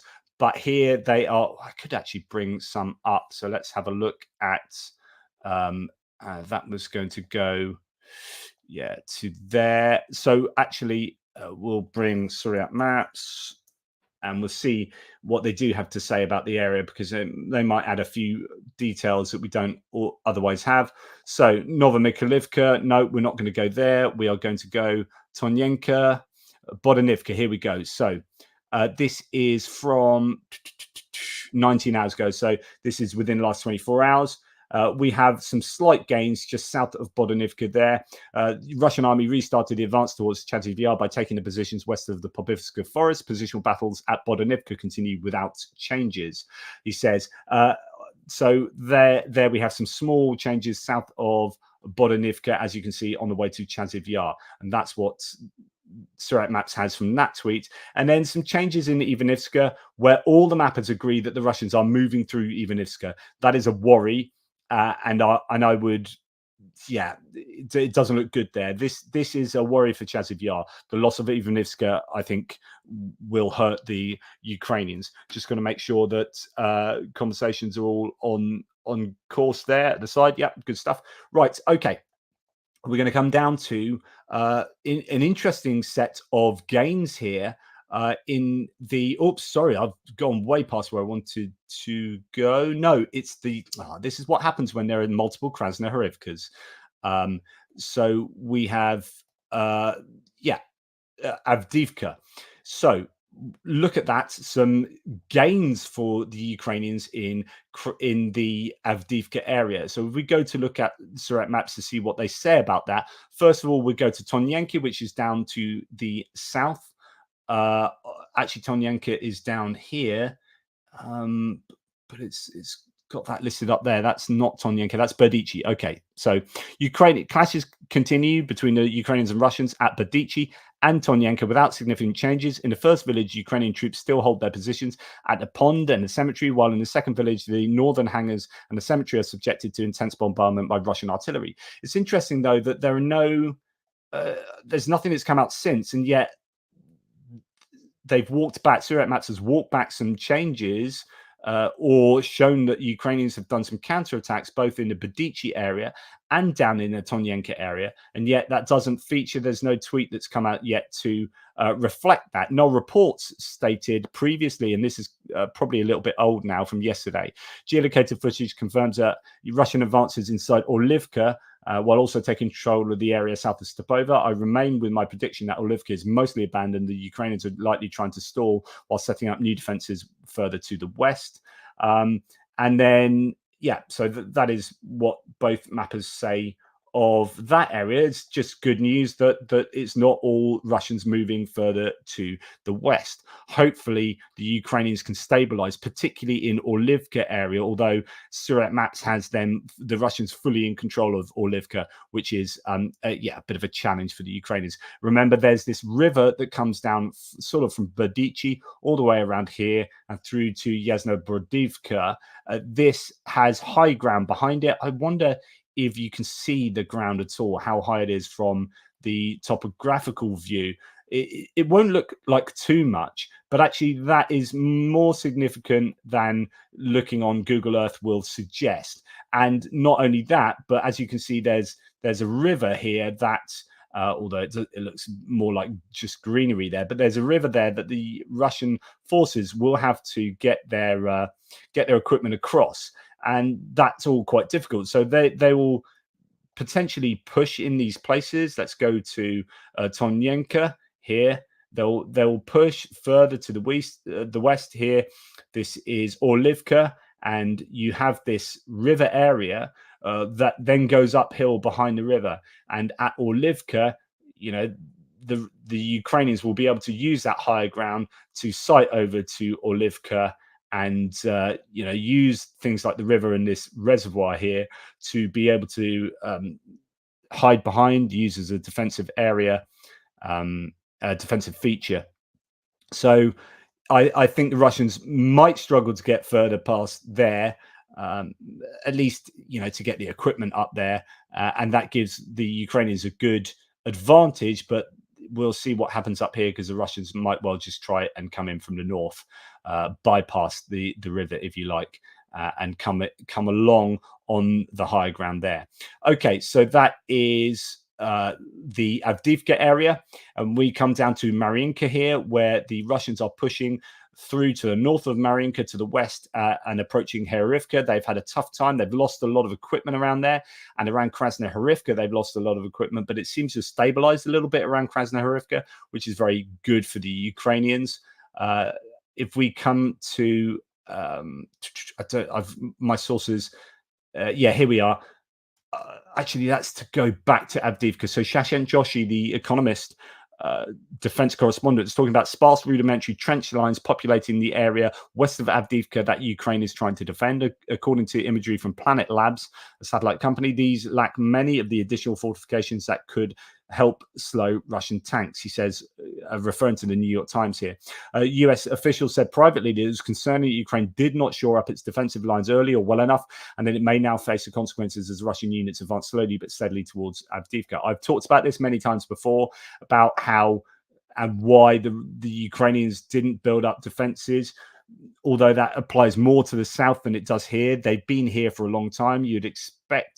You would have expected large defenses to have been built up around this area for the last 10 years. But I did talk about how it was quite a surprise that they lost Avdiivka, and it happened rather quickly. But the fact they didn't have a contingency plan in place is pretty worrying. Anyway, Mariinka, a bit of an issue there. Pobjeda seems to have stabilized. There were some claims that the Ukrainians have pushed back the Russians half out of Pobjeda. Not heard any confirmation of that since then.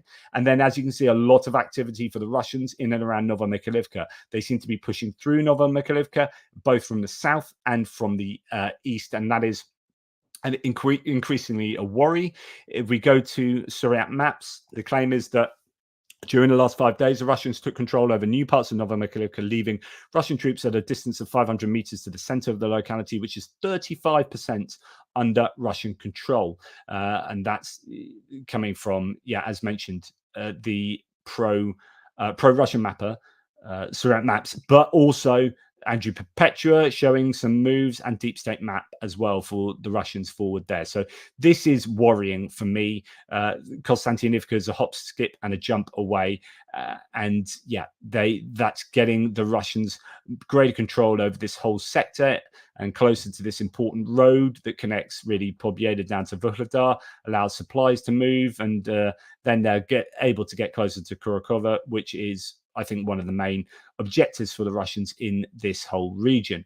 Right, moving along to Robotyne. No news from Velika Novosilka, no news from Robotyne there at the moment, which is good news. The news previously, and this kind of talks to it, and this is from now the 29th, though. The advance of the armed forces of Ukraine on the flanks and the stronghold in the south was liberated to the tune of 3.28 square kilometers. So that's, Robotina counterattacking there. Very surprising that the Ukrainians really are still putting up such a big fight in this whole sector, given that I don't think it intrinsically has a huge amount of value, but it does offer itself to be a buffer zone and a distraction away from Orikhiv, which is where Greg's just been. And that is good news there. Just in general, JR said, as far as Andrew Perpetua's mapping goes, Russians have gained 5.52 square kilometers and they've lost no land. So that's a quite a big net gain for the Russians there. Now, for the Surat maps, and this is, as JR was telling me, this is an indication that Surat maps is overconfident with Russian gains and then has to walk things back. And it's a bit of a yo-yo approach, as JR says. The situation with Surat maps is that the Russians have gained 1.95 square kilometers and lost 1.92 square kilometers. So in fact, the Russians have had essentially a zero-sum situation over the last 24 hours, but it's more like the Russians have probably made net gains, but it's just previous gains of the Russians have had to be scaled back because they were too overconfident and effectively got it wrong. So that's that. Right, just a couple of things for the mapping. Going down to Krinky, Ukrainian Marines surprise attack Russians walking around in Krinky, unaware of close Ukrainian presence. Only one Russian was able to make it out alive. Quite surprising there that the Russians wouldn't have the drone surveillance to let their own troops know that the Ukrainians were nearby, but they've seemed to surprise Russian troops just wandering around Krinky and taken them out. And then, that one from Shashnik Joshi I've already told you. So that's the frontline update. No changes to any of the mapping in the Kherson area, but we can see that some good news around Avdiivka. Ukraine seem to have stabilized it a little bit there. Ivanivska's a worry. Novomykhailivka's a worry. So we'll keep our eyes peeled for activity going on there. Anyway, goodness me. There's lots of conversation going on in the sidelines. Thank you to those. Just to give you some general thanks for your support. Johnny Christensen, who's had to shoot off. Thanks, mate. Really appreciate that. Aussie T. Thank you, Jonathan. Slava Ukraini. Thank you, Aussie T. And Richard Bennett gifting 5 memberships. Really appreciate that, Richard. Always a great supporter. Give it to Greg Love from Langerland. Johnny Christensen. Thank you. Will do. John Larkin, as I've already mentioned, some money towards that car for Vadim's unit. Thanks. And Johnny Christensen had to leave and says thanks again. So he's been a great supporter today. You know they exist. Gifted 5 ATP Geopolitics memberships. I wonder what they are. Who knows? Mitch Mazarol, just incredibly generously giving that and giving us some nice historical references as well. Always a pleasure to hear that. Jompy, Greg, Jonathan, Zhenya, great work, guys. Thank you, Jompy. You are such a superb supporter. And Brian Ivy, likewise. Really appreciate that from you. Just a couple more before I move on. Viggo Holmson says, keep up the good work, guys. Thanks, Viggo. Great supporter and some Norwegian love from him. Really appreciate that. And then Nick Owen, Greg, we need good roads for the Gripen. So that's talking about they could be spending money on roads in order to, I mean, there are, they do need roads for logistics. Some of the Ukrainian roads are not, I've been on them. Like, they don't have motorways like we have in the UK. They're like nice 4-lane, 3-lane motorways. They don't do, so a lot of them are single lane or 2 at the most. And there's a lot of truck traffic travels on them. And so that does need money spent on it, but they need money spending on everything. So yeah, you get the criticism for sure. And maybe they're just building them into runways for Gripens. Julian Roster says it's alarming how we are seeing the formation of a new axis of evil in the world. It is in everyone's interest that we all do whatever it takes to stand up to it. History will judge us. Keep it up, chaps.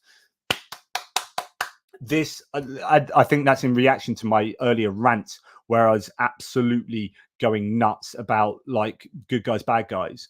I really believe that's true. I know it sounds simplistic, but I think we've moved to a new phase of history where the Cold War's become a hot war. There's a new iteration of the Cold War, and there genuinely is an axis of evil. I'm not saying China is evil, but it's it's facilitating evil, and I don't think it's got great human rights,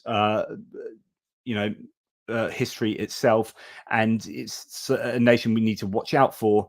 But certainly together with North Korea and Iran, it's all looking a bit worrying. Finally, oh no, not Rob Charlotte, sorry. Oh, things are moving too quickly. Stop. SRUSA 54, thank you incredibly for your support. You are an ossifer and a gentleman.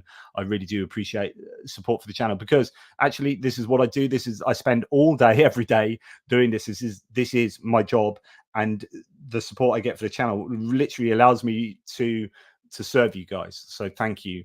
I massively appreciate that. And I am genuinely trying to make the world a better place in my own small way. I don't know if I am, and I don't know if I am convincing anyone. I don't know, if I have effect, if I matter in a way that I hope I do, but gee whiz, I hope that I do. Right, I'm going to have to go through a hugely quick, because I need to go and also spend time with my family, who have kind of forgotten who I am. So I'm just going to very quickly just romp through the geopolitical news, and I know it'll make it a 2-hour long live, and I'm sorry, not sorry. German friends, I fear this is just the tip of the iceberg. What's this referring to? So Michael Weiss reports that Jan Marsalek, the fugitive COO of disgraced company Wirecard, wasn't just behind Germany's biggest financial fraud in history. So this was a huge bit of news in recent times. But he was apparently also a GRU agent for a decade. Now, I just want to reiterate my previous position that good guys and bad guys again. But it seems that so much of what is happening, whether it be, one of the main witnesses for the Hunter Biden case about interference in US and UK and European elections, whether it be this wildcard fraud, whether it be spies around, like, the Russians are behind an awful lot. I'm not trying to be really overly simplistic. Good guys, bad guys, everything's seen in light of everything's Russia's fault, in the same way that Putin might say everything's the CIA's fault. I'm not trying to do that, but it's amazing that when we keep turning over these rocks, and we start saying, oh look, that was Russia. Oh, that was Russia. Oh, that's connected to Russia. Oh, that's tenuously connected to Russia, but there's still a connection. Oh, that was definitely Russia. They have just been incredibly successful with their information warfare. They've been incredibly successful with their hybrid warfare and getting involved in other nations without sending troops. This is what they do well. I'm giving them props in a kind of non-emotional, cynical kind of appreciation of how to screw up other nations, or how to screw up the world, or how to gain influence around the world. And I look at the influence they're gaining in Russia, in Africa, and I think, how many nations in the Sahel region have had coups in the last 2 years, 5 years? What's going on in Latin America? What's going on with regard to connecting to China and China's Belt and Road Initiative, and all this stuff? It's all sort of connected, in Iran and the Middle East and Gaza and Israel and Houthis, and there are fingerprints of nefarious actors all over the shop, and it worries me, right? And I think we need to stand up and very, very robustly stand up to this. Yes, I'm a liberal, but I believe in liberalism with teeth. Right? We need to, otherwise you just get taken advantage of. So I need to be part of a strong resistance to this global movement towards autocracy. It is worrying. Sorry to keep going on about it, but there you go. Slovak foreign minister again meets Sergei Lavrov, meets the Russian foreign minister in Turkey. Why do we have an EU member state meeting bilaterally with the Russians in Turkey? What the frick is going on there? Right, Slovakian Foreign Minister Juraj Blanar met with the Russian counterpart. I mean, it's not going to be to get to the advantage of the EU. It's not going to be to the advantage of Ukraine. I'm pretty certain about that. Zelensky and the Prime Minister of Netherlands. Oh, good. Let's get back to good guys. Mark Rutte visited Ukraine. So Mark Rutte was in Ukraine over the last couple of days. He visited Ukrainian defenders undergoing treatment in Kharkiv. And as a result, there was a big, as I've already mentioned in this earlier, in almost another epoch earlier in this video, the aid package that the Netherlands have given. So the Dutch-Ukrainian long-term security agreement has been signed between Rutte and Zelensky, Netherlands and Ukraine. That's really good news. So many nations are getting on board with that. Switzerland has joined the 13th package of European Union sanctions adopted by Russia. Switzerland also introduced additional trade sanctions to further prevent Russia from buying industrially important goods and technologies for the Russian army. Excellent. Macron will gather leaders of all parties. Now, again, this goes to Macron, I think, taking a lead. This is, again, props to Macron. Leaders of all parties in the French Parliament on March the 7th to discuss the war in Ukraine. This is serious for him. This is serious for France. This is serious for the EU, for Europe, for the UK, for allies. Like, the war in Ukraine is the number one threat at the moment to geopolitical stability. And therefore, Macron gathering those leaders from all those parties in his country together is an important step to communicate to them how freaking important it is, and why I'm sure he'll be giving some intelligence out as well, but also explaining why he is doing what he's doing at the moment and why he's saying what he's saying. And he will be, I'm sure, expressing how serious it is for him to get to the point where he's talking about French troops within Ukraine. This is it. Like, you might think a statement like this is like, oh, right, whatever. Oh, Macron's meeting with leaders of his own party. Whoop-de-doo. Of all the parties in France, whoop-de-doo. No, it's the little things sometimes that are reflective of hugely important things. And I think that's hugely important. Right, check out how it looks when two French Mirage, talking about France, Mirage 2005, intercept two Russian Su-30M aircraft over the Baltic Sea yesterday, 2 days ago now, I think, directly after French fighters were retasked to a new mission where they also intercepted a Russian AN-72 flying in international airspace north of Poland. So the French are getting involved in kind of probably NATO maneuvers there to protect the European airspace. Again, that's something Macron's going to be saying. Look at what Russia are doing, right? Okay. I can't play you this because I can't have sound through the way I'm doing it at the moment. This is Mitt Romney saying good stuff. Okay, this is why, says Gary Kasparov, who's worth following on Twitter. Abandon Ukraine or to focus on China. This is the approach of some politicians. Is the dumbest of the GOP pro-Kremlin talking points. Nothing could embolden China and Iran et al. More than the US abandoning a democratic ally and caving to a genocidal dictatorship, and the cost will be high. So Senator Mitt Romney said, if we're no longer the leader of the free world, if we're no longer the arsenal of democracy, then the world is going to look for different leaders. You leave that, there's a power vacuum. It will be filled by generally people that are not good for the world. So, and I know at least one player that's happy to step into that role, and that's China. So if you believe in Trumpian isolationism, right, then China will it's a zero-sum game then, I'm telling you. If the US steps back from international diplomacy in that way and from supporting Ukraine, China will step in. Taiwan will go. And again, we're talking about this new dynamic in the world of different blocks.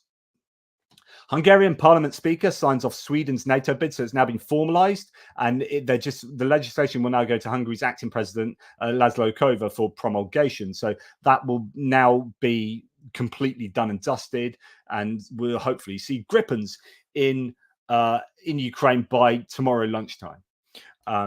Obviously joking. Tea time.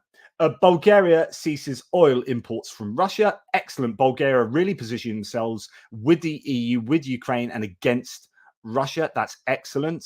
Naftogaz has announced Ukraine has passed the last winter with domestic gas production only for the very first time. This is huge for allowing Ukraine to stand on its own 2 feet, to be energy independent during wartime when Ukraine's energy infrastructure was hammered the year before. This winter, they managed to get through the winter purely on their own gas production. That is amazing. Next piece of news. Sorry, I just had a bit of a finger problem there. Zara, so the fashion outlet, one of the biggest in the world, actually. I didn't realize how many shops they had. Anyway, a fashion retailer is to return to Ukraine this year. That's a good sign for Ukraine. Although we don't want to get into this position where there's a normalization of the war, and people need to kind of realize there's still a war. It's that problem. It's like you want the economy to function, you want people to be spending money, but you also need to mobilize and get people onto the front line, as we've just been talking. Okay. This is from Katie Shoshiashvili, evidently a Georgian name there. Meanwhile, Ukrainian citizens in Tbilisi, that's capital of Georgia, unfurled a massive banner. Make Russia, with 2 Zs, to denote kind of Nazism, pay for everything. Moldova, Chechnya, Georgia, Ukraine. That's brilliant. And make Russia pay for everything. And a nice QR code on there so you can see what they have to say elsewise. And another Moldovan region has asked for, quote, Russia's protection. The head of Moldova's autonomous region of Gagauzia, Yevgenia Gutul, arrived in Moscow today and met with Valentina Matvienko, chairwoman of the Federation Council of Russia. Gutul stated that the rights of the region, quote, are oppressed by Moldova. It crosses all borders, and the region asks for Russia's support. This is exactly what the leader of Moldova was warning about, that there would be this region following suit to Transnistria. Moldovan President Maya Sandu, she had earlier reported that Gagauzia is undergoing a large-scale propaganda campaign. So yeah, exactly that, by Moscow against the country's leadership and EU benefits. Right, finally for you guys, you've been punishing yourself with now almost 2 hours of me talking Rolex, but right. Natural population growth has been negative or flat since 2000, which means that overall deaths have outnumbered births. Only 1.27 million babies were born in Russia last year, the lowest number since 2000. The drop in the birth rate echoes a massive drop in the 1990s. So this is to reiterate the demographic challenges. Actually, the whole world faces this. China faces this, US, Europe, but Russia particularly faces this at the moment, and that is exacerbated by throwing people into Ukraine to get killed. And this is why they keep talking about having babies, traditional values, families. You can't have abortions. You can't, et cetera, et cetera, et cetera. They are desperate for people to have children because of the demographic situation and having so many people running away from the country as well. So all of that comes together to produce a really challenging scenario for the Russians.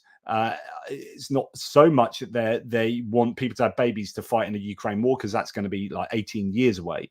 And this is more to do with challenges of functioning as an economy.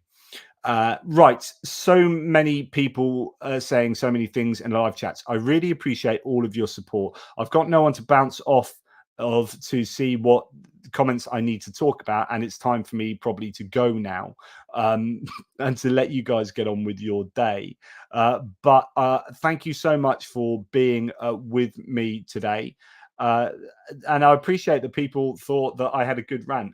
That's a rant that I think is really important, actually, and Kathy's guess kind of reiterates what I'm saying there. You're right, Jonathan. Russians are everywhere, and that sounds weird as I say it too, but that's my point, is that like under so many of the global problems happening at the moment, or controversies that are taking place in different regions of the world, in different countries, the Russians appear to be, they have their fingerprints everywhere. We need to dust for fingerprints around all our political cubby holes and furniture around the world, because we will find that it turns out that the Russians have moved that bit of furniture there and have left some poison canisters in the odd cubby hole. And it's just, I don't know where this metaphor is going, but you get the point. They are, yeah, we are in a new stage of history. I really do believe that. Anyway, I am going to go now, Ed. Ed, I'm back. He's obviously dipped in and then left and then come back. Oh, I can't believe you're still going. Nor can I. And my partner, I think, might castrate me. So I better go now. Anyway, thanks everybody. I really do appreciate your work and your support. I really genuinely do. I'm honoured that you guys think that this is a worthwhile place to hang out, and I love you guys for that. It really is an honour to sit and talk to you on a daily basis. And that you happen to appreciate anything I have to say is something. Well, I wouldn't say it's a miracle. I don't believe in miracles, but you know. Thanks, guys, is what I'm trying to say. See you later. Anyway, that's that. Take care. And just again, I don't want to go through all the people that thank me, but particularly though, you know, John Larkin, Julian Roster, Mitch Mazarol, AJ Simo, and SR USA 54. Oh, I'd missed this one. Tanya Rindenko. Sorry, Tanya. And you're such a great supporter of the channel. So thank you from here to Canada. Big love. But yeah, SR USA 54 and all the others, Vigo and everyone else who's helped out in this live stream.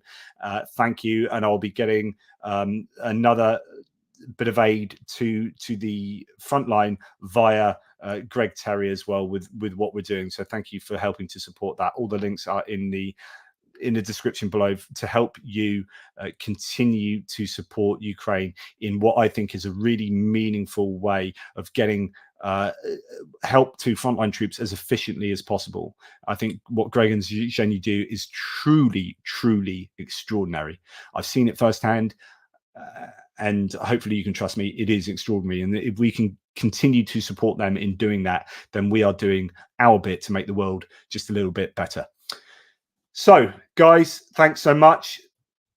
Pay it forward. Do 3 big things to people this week or this month, and just try and make the world a better place. Big love. Speak to you soon. Toodle pips.